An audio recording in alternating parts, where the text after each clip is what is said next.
E aí, pessoal, vamos fazer os comentários sobre o episódio 16 do Dr. Stone? O único problema é que o episódio 16 não tem comentário a ser feito, não tem referência de química, não tem referência de física, é muito mais um episódio apenas para a história. Ali somos apresentados ao pai do Senko e a provável ancestral da tribo. Inclusive, dá para se dizer que esse é o novo arco da história, né? Assim como fechou ali um primeiro arco, que foi quando o Taiju e o Zuriha se separaram do Senko, agora está sendo aberto um novo arco, provavelmente para explicar por que apareceu aquela tribo, né? Como que eles conhecem o Senko. Provavelmente todo mundo ali deve ser parente do Senko, mas enfim, isso a gente vai ver um pouco mais à frente no anime, ou para quem já leu o mangá, já deve conhecer mais da história. Então assim, já que eu estou gravando um vídeo e não tem nada para falar sobre o episódio 16, eu vou falar um pouco sobre a história das sulfas, que eu fiquei de contar no episódio 15, mas como ele ficou muito grande, eu até gravei. Só que depois eu tive que cortar porque ia passar dos 35, 40 minutos de vídeo. Quando nós falamos do ponto de vista histórico, né, como que as sulfas apareceram e o seu uso como antibiótico, o processo foi um tanto quanto ao acaso, como muitas coisas presentes na química, na ciência de uma maneira geral. Mas vamos lá, para começar, as bactérias elas precisam desse nutriente aqui que nós chamamos de ácido fólico ou vitamina B9. O ser humano também precisa de ácido fólico, só que tem uma diferença entre o ser humano ou os animais superiores e as bactérias. No caso do ser humano, ele consome externamente o ácido fólico, ele precisa de uma fonte externa de ácido fólico. As bactérias não, as bactérias montam seu próprio ácido fólico. E elas começam montando a partir desse fragmento aqui em azul. Esse fragmento azul pode ser obtido através desse nutriente aqui, que é o ácido para-aminobenzoico. Isso aqui é o ácido benzoico, aqui nós temos um grupo amina, e ele está na posição para. Por isso nós chamamos de ácido para-aminobenzoico. Até tem um apelido próprio, chamamos ele de PABA. Então as bactérias precisam consumir o PABA para montar o ácido fólico. É fundamental para o metabolismo das bactérias. Acontece que quando a bactéria olha a sulfanilamida, olha a sulfa, existe uma concorrência entre a sulfa e o PABA. E por algum motivo elas gostam mais da sulfa do que o PABA. Literalmente é uma trollada à bactéria, porque assim, ela olha a sulfa, ela acha que com a sulfa ela consegue construir o ácido fólico. Então ela olha a sulfa e confunde com o PABA. E aí ela tenta construir o ácido fólico a partir da sulfa, só que não consegue. E como ela não consegue construir o ácido fólico, ela acaba tendo seu metabolismo comprometido. Então a sulfa, na verdade, o termo correto nem seria exatamente um antibiótico, mas sim um antimetabólico. Ela acaba interferindo diretamente no metabolismo das bactérias, simplesmente porque a bactéria olha para a sulfa, acha que ela é o PABA, pega a sulfa e não dá certo. Mas aí, como que descobriram isso? Então, a história por trás de sulfas tem como personagem principal este senhor, o Gerhard Domag. Ele é o principal nome por trás do estudo das sulfas, não o único, mas é o principal. O Domag, se não me engano, era farmacêutico, ele trabalhava numa indústria de corantes, e nessa indústria, por exemplo, tinha um corante que eles trabalhavam que era esse daqui, o vermelho prontosil. Para quem conhece um pouco de química orgânica, aqui tem uma ligação nitrogênio-nitrogênio com dois anéis aromáticos. Esses grupos costumam ser muito coloridos, então de fato ele é um corante. E aí, nessa época, estamos falando ali no início do século XX, a estrutura de medicamentos que nós temos hoje não existia naquela época. Inclusive, os medicamentos eram chamados de balas mágicas. Isso porque, vamos supor que você tivesse um parasita no seu corpo, um vírus, uma bactéria, um fungo ou um verme de uma maneira geral. O que seria essa bala mágica? Seria um remédio que você iria ingerir e ia matar apenas esse parasita. E não ia fazer mal, pelo menos não ia fazer um mal considerável ao seu corpo. Essa é a base dos remédios. Na verdade, essa base é do que nós chamamos de quimioterapia. Nós chamamos quimioterapia, de uma maneira geral, tratamento para o câncer. Só que assim, qualquer uso de remédio acaba sendo uma quimioterapia, acaba sendo uma terapia com base em reações químicas. Então, mais ou menos nessa época, já se estudava, por exemplo, o uso do vermelho prontosil no processo quimioterápico, no processo como uma bala mágica, um remédio comum. E aí observou-se uma coisa muito interessante.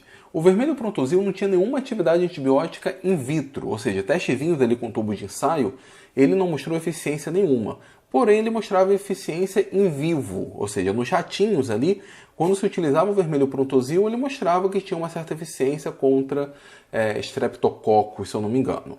Então isso é uma coisa um pouco estranha, porque geralmente faz-se os testes in vitro, no tubo de ensaio, depois em vivo, e depois de várias etapas, chega-se no ser humano. Nesse caso, ele funcionava em vivo, no ratinho, mas não funcionava in vitro, no tubo de ensaio.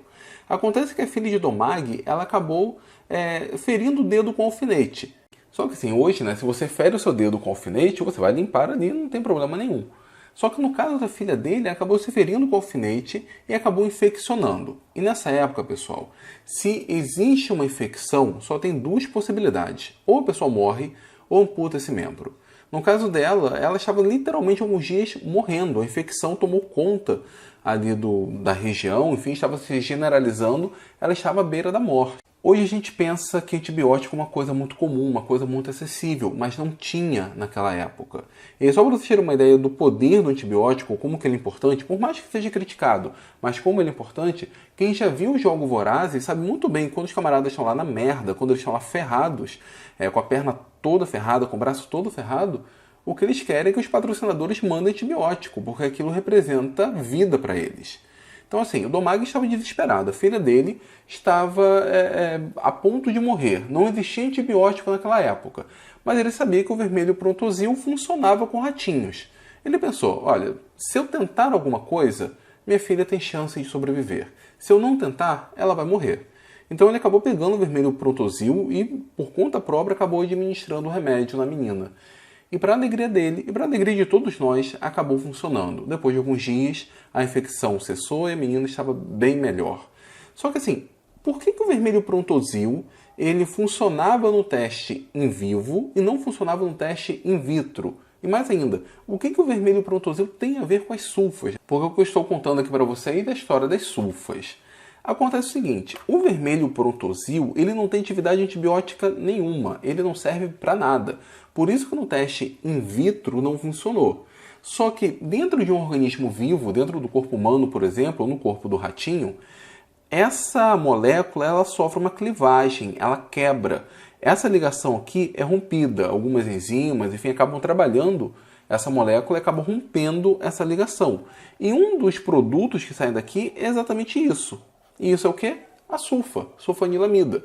Então, no corpo do ratinho, ou no corpo da filha do Domag, ou no corpo de qualquer pessoa, a ingestão do vermelho prontosil leva à ruptura dessa molécula com a liberação de sulfa, e aí sim, a sulfa acaba enganando a bactéria, ela acha que é o PABA, mas não é, tenta construir o ácido fólico, não consegue, e temos então sua atividade antimetabólica. E aí, como eu já disse, né, se nós mudarmos desse substituinte, nós teremos sulfas diferentes para doenças diferentes. Hoje as sulfas não são mais tão utilizadas como antibióticos. Temos outros antibióticos mais poderosos, bem mais eficientes. Mas durante muito tempo as sulfas representaram literalmente vida. Imagina lá no final da Segunda Guerra Mundial, os soldados que já estavam sobreviveram à guerra, mas estavam literalmente condenados à morte devido a ferimentos.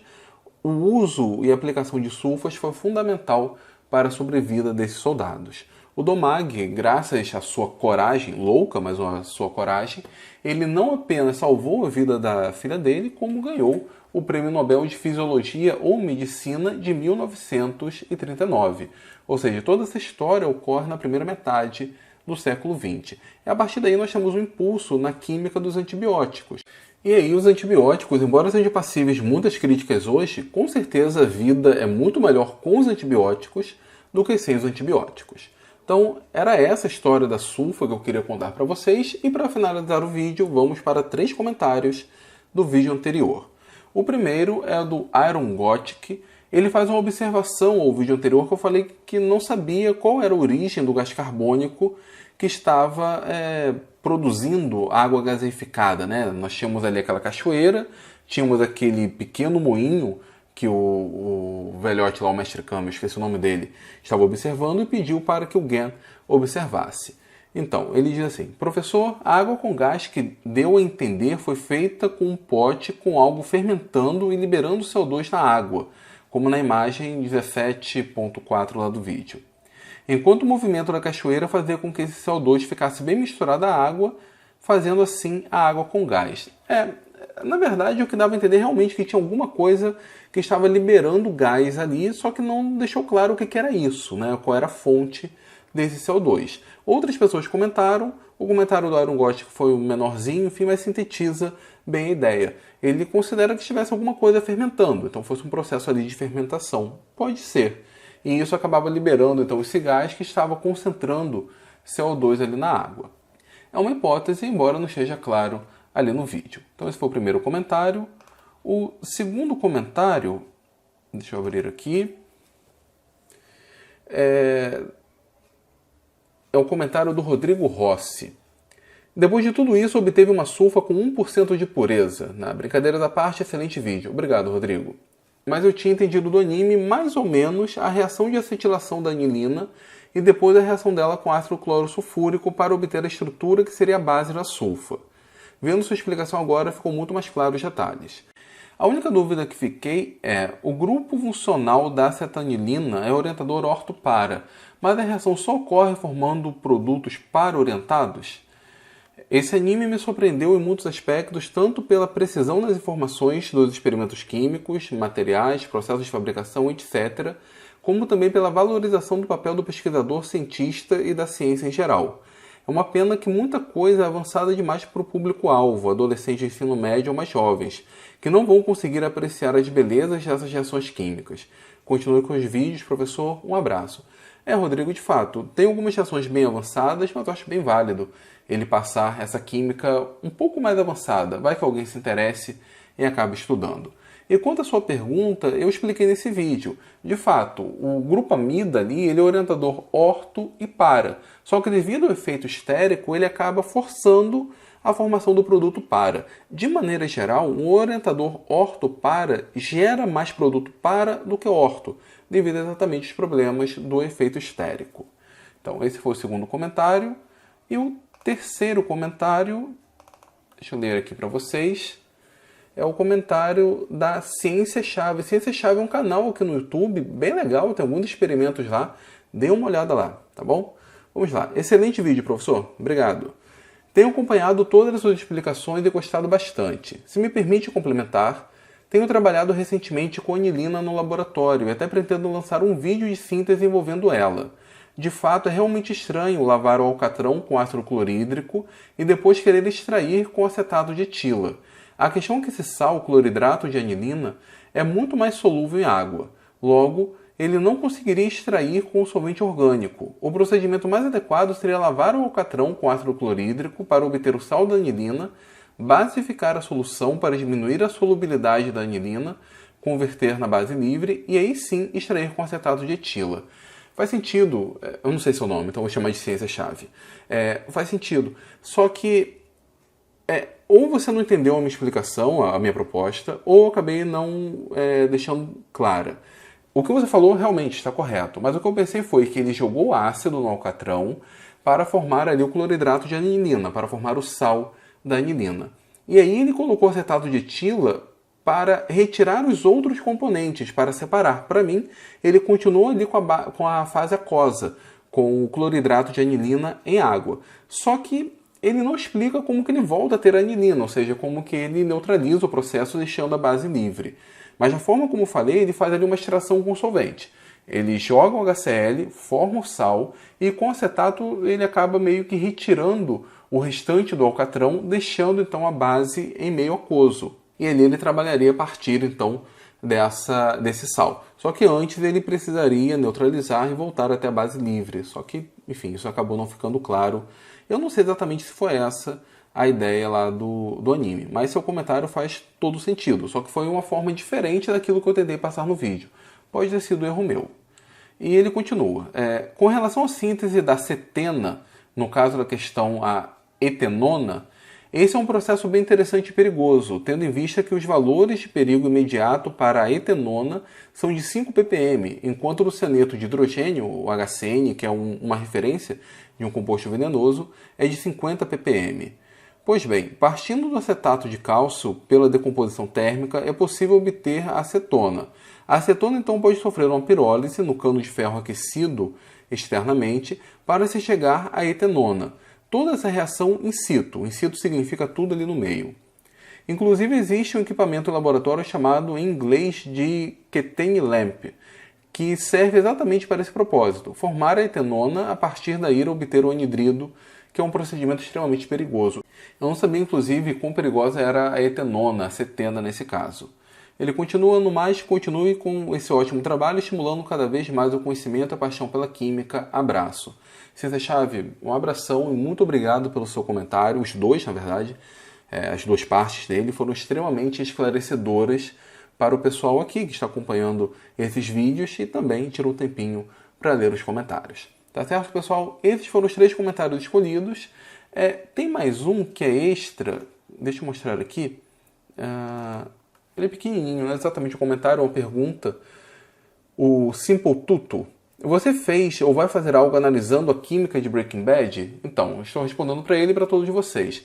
Tem uma playlist aqui no canal chamada de Nerd Química. Lá tem toda a sequência de vídeos comentados da série Breaking Bad, praticamente toda a série comentada, falta adicionar alguns vídeos. E não só química por trás de Breaking Bad, tem ali algumas correlações em Cavaleiros do Zodíaco, em Naruto, em Bleach, enfim, uma série de animes onde eu pego ali alguma relação de química ou de ciência e gravo vídeos. A série se chama Nerd Química, inclusive é uma palestra que eu faço já há alguns anos, tive a oportunidade de levar essa palestra a algumas universidades fora aqui do meu próprio meio de convívio. Então, se você quiser que eu faça alguma apresentação de Nerd Química ou algum outro tipo de apresentação falando sobre divulgação científica de química na sua universidade, me manda um e-mail, a gente conversa lá, será um imenso prazer poder contribuir dessa forma. Tá certo, pessoal? Muito obrigado e não se esqueçam, continue deixando seus comentários, o seu like, compartilhando esse vídeo e se inscrevendo no Universidade da Química. Eu tenho a meta de chegar até o final do ano com 60 mil inscritos. Eu queria chegar, na verdade, com 70 mil. Só que eu acho que vai ser mais difícil. Se vocês me ajudarem, eu consigo. Mas vou ser mais pé no chão. Eu gostaria de chegar aos 60 mil inscritos até o final do ano. Então, conto com as inscrições de vocês. Tá certo? Então, muito obrigado e até o próximo vídeo.